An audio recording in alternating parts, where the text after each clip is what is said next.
बंदूक और उससे निकलने वाली गोली, इससे जुड़ा इतिहास जो भी और जैसा भी हो वो हर बार खौफनाक ही रहा है। जितने भी आधुनिक युद्ध आज तक इस धरती पर हुए हैं उसमें कहीं ना कहीं ये बंदूक और उससे निकली हुई गोलियां ही जिम्मेदार हैं। मौत कह लें या मौत के करीब ले जाने की जिम्मेदारी लेने वाली ये गोलियां आज के टाइम में इंसानों की जिंदगी के लिए खतरा तो बनी गई हैं। यही कारण है कि लोग शायद इसी का डर दिखाकर कभी कभी अपनी सुरक्षा भी करते हैं। लेकिन जो सवाल मन में बहुत ज्यादा पनपने लगता है वो ये है कि आखिर गोली में ऐसा क्या होता है कि उससे इंसान की जान कुछ ही समय में चली जाती है। तो आइए आज के इस वीडियो में आपको तफ्तीश करके बताते हैं कि क्या कारण है कि गोली लगने से इंसान की मौत हो जाती है। साथ ही गोलियों से जुड़े कुछ अन्य जरूरी फैक्ट्स भी आपको बताएंगे, तो बने रहिए हमारे साथ इस वीडियो के अंत तक।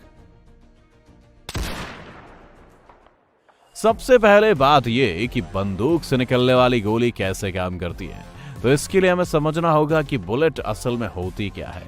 तो दोस्तों, आप जो ये देख रहे हैं उसे ही लोग ज्यादातर बुलेट कह देते हैं, लेकिन ऐसा नहीं है। दरअसल इस पूरी मेटल बॉडी में बुलेट सिर्फ आगे का हिस्सा होता है जिसका आकार नुकीला होता है, और जो इस नुकीले हिस्से के बाद मेटल जैसा दिखता है वो असल में बुलेट ना होकर बुलेट केस होता है।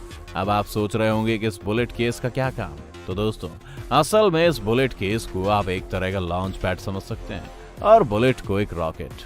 अब इसके आगे का हिस्सा कुछ यूं है कि इस बुलेट को बुलेट केस में कुछ उस तरह से रखते हैं कि उसके बाद उसमें गन पाउडर भरने की जगह छोड़ी जा सके। गन पाउडर को अगर साधारण भाषा में समझाएं तो वो एक तरह का बारूद ही होता है जिसका इस्तेमाल हम फायर के टाइम पर करते हैं ताकि एनर्जी जनरेट की जा सके। इसके बाद बुलेट केस पर पहले बुलेट और फिर उसके बाद गन पाउडर भरने के बाद अब उसे लॉक करने का टाइम आ जाता है जिसे एक पिन की मदद से लॉक किया जाता है। अब अगर इसके अलग अलग पार्ट्स के कामों को शॉर्ट में समझें तो सबसे पहली और इम्पोर्टेंट चीज यानी कि बुलेट का काम होता है किसी के शरीर में घुसकर उसको नुकसान पहुंचाना।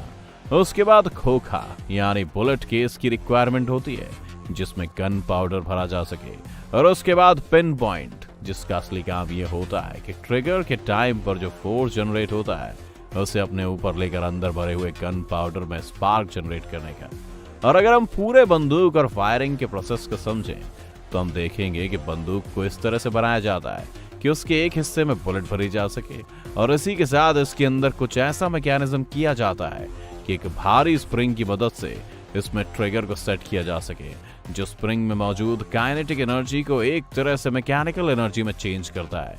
यही मैकेनिकल एनर्जी या कह लें मैकेनिकल फोर्स होता है जो पिन पर जाकर लगता है, और पिन भी अपने ऊपर लगे हुए इस चोट से आग बबूला हो जाती है, यानी कि आग बाहर निकलती है। अब इसके बाद वो आग और गन पाउडर यानी बारूद का कॉम्बिनेशन ऐसी केमिकल एनर्जी जनरेट करने लगते हैं जिसकी वजह से वो बुलेट पूरे जोश के साथ उस बुलेट केस से बाहर निकलना चाहती है। और बुलेट की आजादी के इस पल में सबसे बड़ा हाथ होता है बारूद का, जो आगे लगे हुए बुलेट पर इतना फोर्स लगा देता है कि वो बुलेट केस से इतना तेजी से निकलता है कि उसके सामने आने वाले किसी भी ऑब्जेक्ट को वो चीरता हुआ आगे निकलने की कोशिश करता है। और यहीं पर जब ऑब्जेक्ट को इंसान या जानवर से रिप्लेस कर देते हैं तो समझ लीजिए कि वो खुद ही यमराज बनकर उनकी मौत भी निश्चित करने की कोशिश करता है। इसके बाद जो खोखा होता है वो बड़ी सरलता के साथ अपनी जगह से हट जाता है और बंदूक से बाहर निकलकर नीचे गिर जाता है। चलिए, ये तो हुई फायरिंग प्रोसेस की बात। अब आपको लगे हाथ ये भी बता दें कि बंदूक की मारक क्षमता कहीं ना कहीं इस बात पर निर्भर करती है कि उसके मैकेनिज्म में जो स्प्रिंग और उसकी काइनेटिक एनर्जी है वो बिना लॉस के कितना ज्यादा मैकेनिकल फोर्स प्रोड्यूस कर सकती है, ताकि पिन पॉइंट का फोर्स और गन पाउडर का ब्लास्ट दोनों बहुत ज्यादा हों। ये तो बात हो गई कि बंदूक से गोली चलती कैसे है। अब आइए आपको बताते हैं कि उसी गोली से किसी इंसान की मौत कैसे हो जाती है। तो अगर आप देखें कि गोली लगने से इंसान की मौत का मुख्य कारण क्या है, तो उसका जो जवाब मिलता है वो ये है कि जब गोली इंसान के शरीर के किसी हिस्से में लगती है तो वहां का ब्लड सर्कुलेशन पूरी तरह खराब हो जाता है। क्योंकि इंसान का पूरा शरीर इसी ब्लड सर्कुलेशन की वजह से ही काम कर पाता है, इसीलिए जो भी ब्लड शरीर के उस हिस्से तक आता है वो आगे ना जाकर बाहर निकलने लगता है। इससे दो बातें सामने आती हैं। पहली कि इंसान के शरीर में खून की कमी होने लगती है, लेकिन अब यहाँ सवाल ये भी बनता है कि अगर ऐसा है तो क्या हम सिर्फ ब्लड को बाहर आने से रोककर बिना गोली निकाले उस इंसान की जान नहीं बचा सकते हैं?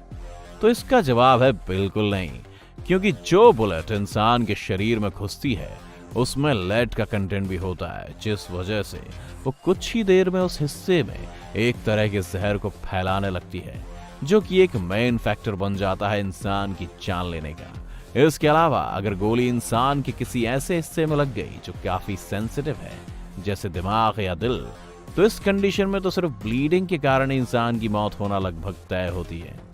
तो दोस्तों, ये था वो रीजन जिस वजह से गोली लगने से इंसान की मौत होती है।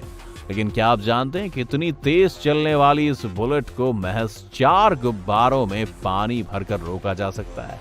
सुनने में फनी लग रहा होगा, लेकिन इस फैक्ट के पीछे भी एक किस्सा जुड़ा है। तो दोस्तों, हुआ कुछ यूं कि एक वैज्ञानिक ने 10 गुब्बारों में पानी भरकर उसे एक लाइन से लटका दिया। उसके बाद जब उसने फायर किया तो बुलेट उसकी बंदूक से निकली तो उसकी रफ्तार करीब 1200 किलोमीटर प्रति घंटा थी। लेकिन जैसे ही वो दूसरे गुब्बारे से टकराती है उसकी स्पीड आधी हो जाती है, और उसके बाद तीसरी में उसकी आधी, और चौथे तक पहुंचने तक तो वो सिर्फ उससे टकरा ही पाती है, उसके बाहर नहीं निकल पाती। अब ये एक्सपेरिमेंट हमेशा काम करेगा या नहीं ये तो पता नहीं, लेकिन हम तो आपको यही सलाह देंगे कि बंदूक और गोली के मामले में रिस्क लेने की कोशिश बिल्कुल ना करें और इन सब चीजों से पूरी तरह से सावधान रहें। तो दोस्तों, ये था आज का हमारा वीडियो।